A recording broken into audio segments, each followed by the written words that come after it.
இயேசு கிறிஸ்துவின் நாமத்தினாலே உங்களுக்கு வாழ்த்துக்கள். இந்த நாளிலும் உங்கள் மத்தியிலே ஆண்டவர் பேச கொடுத்த நல்ல வாய்ப்புக்காக நான் ஆண்டவருக்கு நன்றி சொல்லுகிறேன். தேவன் நாம் நன்றாக இருக்க விரும்புகிறார் என்று பல பகுதிகளாக நாம் கடந்த வாரம் அதுக்கு முந்தின வாரங்களில் பார்த்து கொண்டே இருந்தோம். கடந்த வாரங்களிலே நாம் ஒரு ஹீலிங் வேர்டு, தேவனுடைய வார்த்தை, அது எதை பற்றியதாக இருக்கிறது, அது நாம் நன்றாக இருக்கணும், சுகமாக இருக்கணுங்கிறது அநேக வசனங்களை நாம் ஆதியாகமத்திலிருந்து படித்தோம். கடைசியாக சங்கீதங்களில் உள்ள ஒரு வசனத்தோடு நம்ம அதை முடித்தோம். சரியா? என்ன வசனம்னா 122:7, உன் அலங்கத்திற்குள்ளே சமாதானமும் உன் அரண்மனைகளுக்குள்ளே சுகமும் இருப்பதாக என்று முடித்தோம். நீதிமொழிகளில் நிறைய வசனங்களை நம்ம பார்க்கலாம். ஸோ குறிப்பாக 3ஆம் அதிகாரம் 8வது வசனத்தை நீங்கள் பார்த்தீங்கன்னா, கர்த்தருக்கு பயந்து தீமையை விட்டு விலகு, அது உன் நாபிக்கு ஆரோக்கியம், உன் எலும்புகளுக்கு ஊன். ஸோ நம்ம கர்த்தருக்கு பயந்து தீமையை விட்டு விலகிறது, அது ஆரோக்கியம் அப்படின்னு போட்டிருக்கு. அது எலும்புகளுக்கு ஊன் அப்படின்னு போட்டிருக்கு. அதே போல் 4ஆம் அதிகாரம் நீங்கள் பார்த்தீங்கன்னா 20வது வசனத்திலிருந்து மிக ஒரு நல்ல வசனம். என் மகனே, என் வார்த்தைகளை கவனி, என் வசனங்களுக்கு உன் செவியை சாய், அவைகள் உன் கண்களை விட்டு பிரியாதிருப்பதாக, அவைகளை உன் இதயத்துக்குள்ளே காத்துக்கொள், அவைகளை கண்டுபிடிக்கிறவர்களுக்கு அவைகள் ஜீவனும் அவர்கள் உடலுக்கெல்லாம் ஆரோக்கியமாம். எல்லா காவலோடும் உன் இருதயத்தை காத்துக்கொள், அதனிடத்திலிருந்து ஜீவ ஊற்று புறப்படும். வாயின் தாறுமாறுகளை உன்னை விட்டு அகற்றி உதடுகளின் மாறுபாட்டை உனக்கு தூரப்படுத்து. திரும்ப திரும்ப வேதம் நமக்கு சொல்கிற ஒரு காரியம், தேவனுடைய வார்த்தை உடலுக்கெல்லாம் ஆரோக்கியம். ஸோ அந்த வார்த்தைகளை நாம் கவனிக்கணும், வார்த்தைகளுக்கு செவிகளை சாய்க்கணும், வார்த்தைகள் கண்களை விட்டு பிரியாமல் இருக்கணும், அவைகள் இருதயத்துக்குள் காத்துக்குள், அதை கண்டுபிடிக்கிறவர்களுக்கு அவைகள் ஜீவனும் உடலுக்கெல்லாம் ஆரோக்கியம். ஸோ தேவனுடைய வார்த்தையை நம்ம எந்த அளவு சீரியஸாக எடுக்கிறோம், நீங்கள் சீரியஸாக எடுத்து அதையே திரும்ப திரும்ப தியானித்து அதிலேயே வேறடித்து அதையே நீங்கள் திங்க் பண்ணி அதையே பேச ஆரம்பிக்கும்போது அது உடலுக்கு ஆரோக்கியம். ஸோ ஆண்டவர் நாம் இந்த பூமியிலே நன்னா இருக்கணும்னு தான் விரும்புகிறார். நீங்கள் மறந்துடவே கூடாது. உங்கள் மைண்டில் திரும்ப திரும்ப திரும்ப இந்த காரியங்கள் வர வேண்டும். நீதிமொழிகள் அநேக வசனங்கள் உண்டு. இன்னொரு வசனம் 18ஆம் அதிகாரம் 21, மரணமும் ஜீவனும் நாவின் அதிகாரத்தில் இருக்கும், அதில் பிரியப்படுகிறவர்கள் அதன் கனியை புசிப்பார்கள். அதில் பிரியப்படுகிறவர்கள் அதன் கனியை புசிப்பார்கள். ஸோ நம்முடைய நாக்கில் தான் ஆண்டவர் அவ்வளோ வல்லமையை கொடுத்துருக்கிறார். அப்போ இருதயம் சுத்தமாக இருக்கணும், உங்கள் மைண்டு இதில் ரொம்ப கிளாரிட்டியாக இருக்கணும். ஏன்னா நாவின் அதிகாரத்தில் அவ்வளோ வல்லமை இருக்கிறது. இந்த நாவு நம்ம என்ன நினைக்கிறோமோ அதைத்தான் பேசும். அந்த நினைவுகள் இருதயத்திலேருந்து வரும். அப்போ இருதயத்தின் நிறைவினால் வாய் பேசும். 23ஆம் அதிகாரம் நீதிமொழி 23:7, இருதயத்தின் நினைவு எப்படியோ அப்படியே அவன் இருக்கிறான். அதனால தான் நம்முடைய இருதயத்தின் நினைவுகள் மிக மிக முக்கியம். அது நல்ல காரியங்களிலே நம்முடைய மனசை நாம் செலுத்த ப்ராக்டிஸ் பண்ண வேண்டும். ஏசாயா தீர்க்க தரிசன புஸ்தகத்திலிருந்து 2-3 வசனங்களை நம்ம படிக்கலாம். ஏசாயா புஸ்தகம் 33ஆம் அதிகாரம் 24வது வசனம். வியாதி பட்டிருக்கிறேன் என்று நகரவாசிகள் சொல்வதில்லை, அதில் வாசமாயிருக்கிற ஜனங்கள் அக்கிரமம் மன்னிக்கப்பட்டிருக்கும். ஸோ ஆண்டவர் சுகமாயிருக்க விரும்புகிறார். 40ஆம் அதிகாரம் ஏசாயா 40ஆம் அதிகாரம் கடைசி வசனம் 31வது வசனம். கர்த்தருக்கு காத்திருக்கிறவர்களோ புது பலன் அடைந்து கழுகுகளைப் போல செட்டைகளை அடித்து எழும்புவார்கள், அவர்கள் ஓடினாலும் இளைப்படையார்கள், நடந்தாலும் சோர்வடையார்கள். நம்முடைய வாழ்க்கையில் திரும்ப திரும்ப இது வரணும். ஆண்டவர் சமூகத்தில் நம்ம வர்றது, அவருடைய பிரசன்னம் நமக்கு ஒரு புதிய பலனை தரும். ஆண்டவர் நாம் சுகமாக இருக்க விரும்புகிறார். இன்னும் நீங்கள் பார்த்தீங்க அப்படின்னா, ஏசாயா தீர்க்க தரிசன புஸ்தகம் 53ஆம் அதிகாரம் 4வது வசனம். ஏசாயா 53:4. மெய்யாகவே அவர் நம்முடைய பாடுகளை ஏற்றுக்கொண்டு நம்முடைய துக்கங்களை சுமந்தார். நாமோ அவர் தேவனால் அடிபட்டு வாதிக்கப்பட்டு சிறுமைப்பட்டவர் என்று எண்ணினோம். ஆண்டவர் நம்முடைய துக்கங்களை சுமந்தார். நம்முடைய மீறுதல் நிமித்தம் அவர் காயப்பட்டு நம்முடைய அக்கிரமங்கள் நிமித்தம் அவர் நொறுக்கப்பட்டார். நமக்கு சமாதானத்தை உண்டு பண்ணும் ஆக்கினை அவர் மேல் வந்தது. அவருடைய தழும்புகளால் குணமாகிறோம். அவருடைய தழும்பு நம்மளை குணமாக்குகிறது. இன்னும் நீங்கள் பார்த்தீங்க அப்படின்னா, அதே ஏசாயா 58ஆம் அதிகாரம் 11வது வசனத்தை நீங்கள் பார்த்தீங்கன்னா, ஏசாயா 58:11. கர்த்தர் நித்தமும் உன்னை நடத்தி மகா வறட்சியான காலங்களில் உன் ஆத்துமாவை திருப்தியாக்கி உன் எலும்புகளை நினமுள்ளதாக்குவார். நீ நீர்ப்பாய்ச்சலான தோட்டத்தைப் போலவும் வற்றாத நீருற்றைப் போலவும் இருப்பாய். அருமையான ஒரு வசனம். ஆண்டவர் நாம் ஆசீர்வாதமாக இருக்க வேண்டும் என்று விரும்புகிறார். 66ஆம் அதிகாரம் ஏசாயா 66:14. நீங்கள் அதை காணும்போது உங்கள் இருதயம் மகிழ்ந்து உங்கள் எலும்புகள் பசும்புல்லை போல செழிக்கும். அப்பொழுது கர்த்தருடைய ஊழியக்காரரிடத்தில் அவருடைய கரமும் அவருடைய சத்துருக்களிடத்தில் அவருடைய சினமும் அறியப்படும். இருதயம் மகிழ்ந்து உங்கள் எலும்புகள் பசுப்புல்லை போல செழிக்கும். ஆண்டவர் நாம் சுகமாக இருக்க விரும்புகிறார்.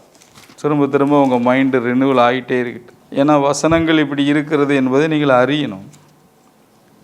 எரேமியாவின் புஸ்தகம் 30ஆம் அதிகாரம் 10வது வசனம். ஆகையால் என் தாசனாகிய யாக்கோபே, நீ பயப்படாதே, இஸ்ரவேலே கலங்காதே என்று கர்த்தர் சொல்லுகிறார். இதோ நான் உன்னை தூரத்திலும் உன் சந்ததியை தங்கள் சிறையிருப்பின் தேசத்திலும் இராதபடிக்கு ரட்சிப்பேன். யாக்கோபு திரும்பி வந்து அமர்ந்து சுகித்திருப்பான், அவனை தத்தளிக்க பண்ணுகிறவன் இல்லை. 17ஆம் வசனம். அவர்கள் உன்னை விசாரிப்பாரற்ற சியோன் என்று சொல்லி உனக்கு தள்ளுண்டவள் என்று பெயரிட்டபடியினால் நான் உனக்கு ஆரோக்கியம் வர பண்ணி உன் காயங்களை ஆற்றுவேன் என்று கர்த்தர் சொல்லுகிறான். நான் உனக்கு ஆரோக்கியம் வர பண்ணி உன் காயங்களை ஆற்றுவேன். எவ்வளோ அருமையாக இருக்கிறது கர்த்தருடைய வார்த்தை.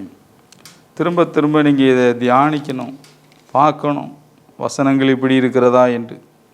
எசேக்கியேல் 47:9வது வசனம்.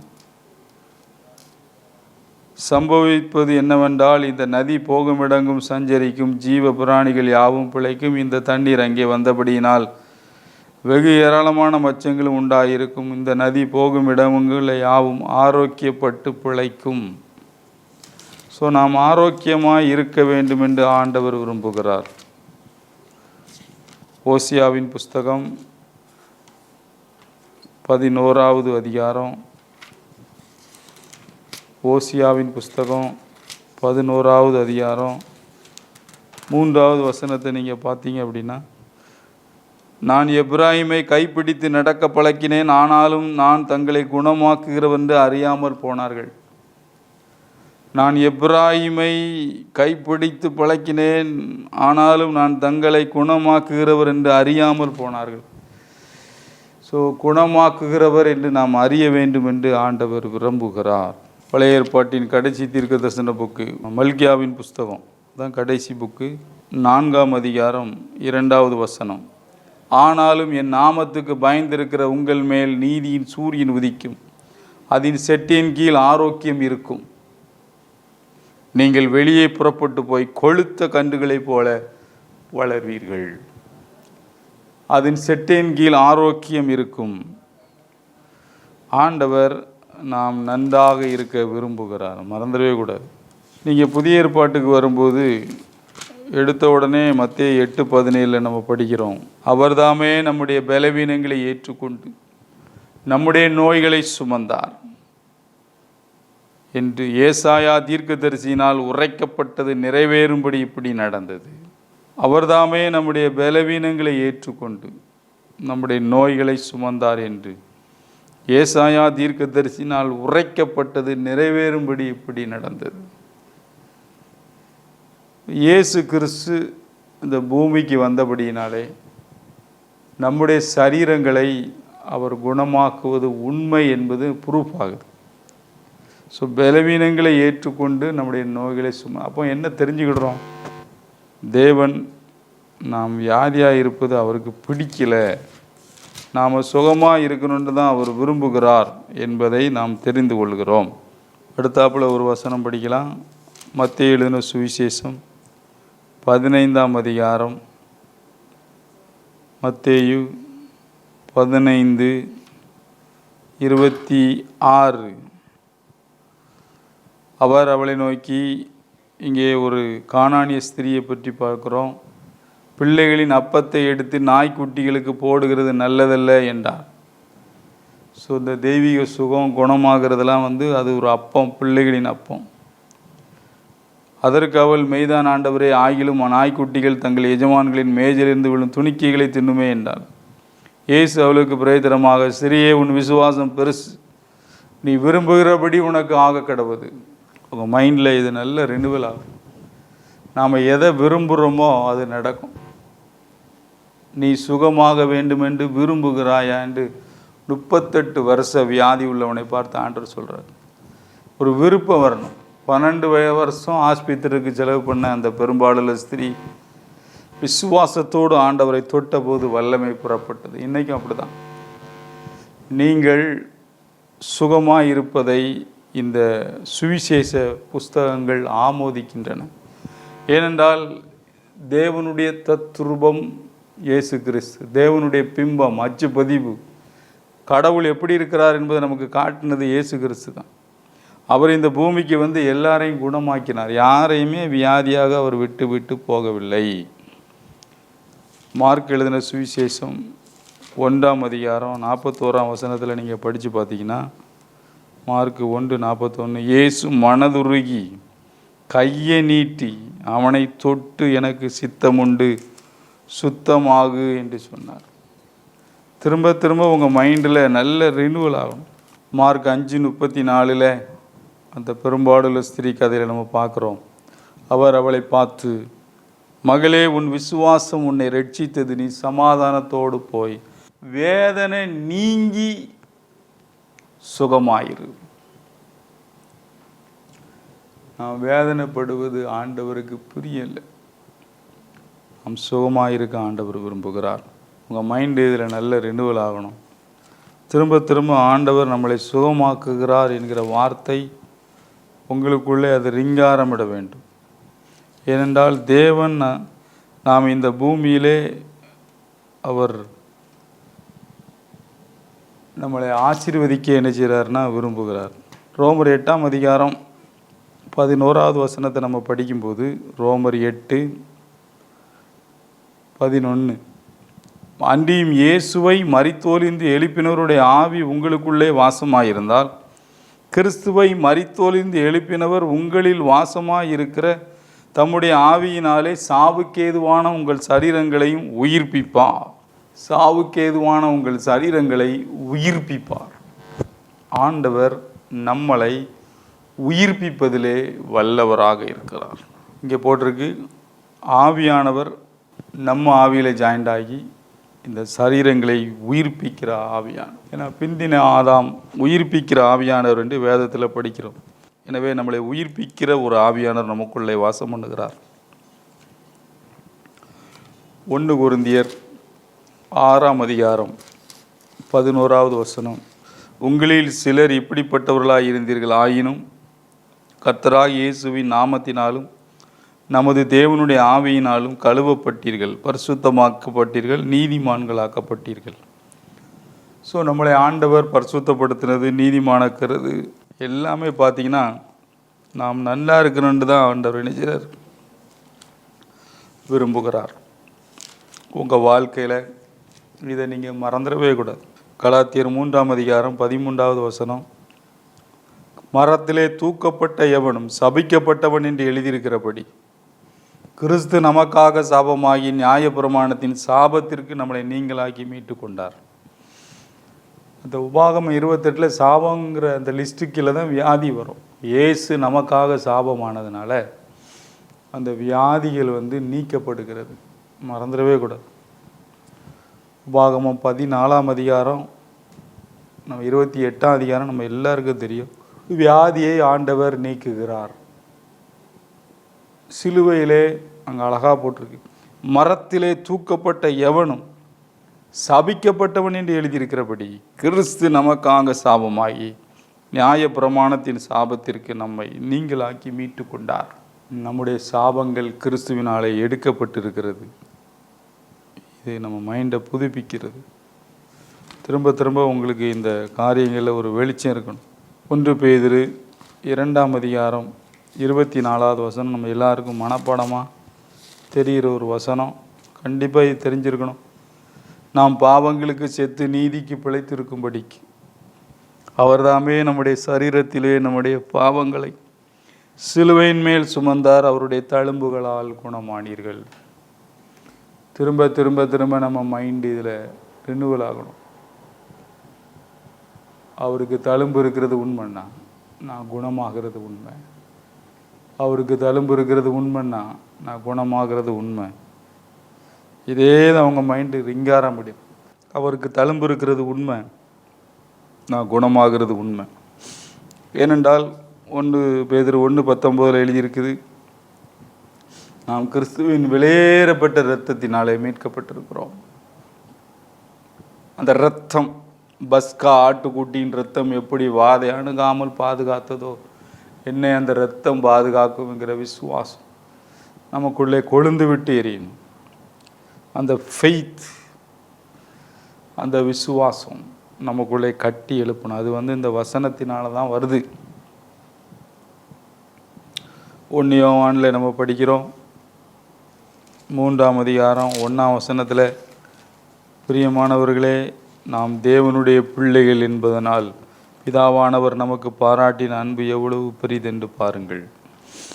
இப்போ நம்ம தேவனுடைய பிள்ளைங்கிறத நம்ம ஒரு நாளும் மறந்துடக்கூடாது.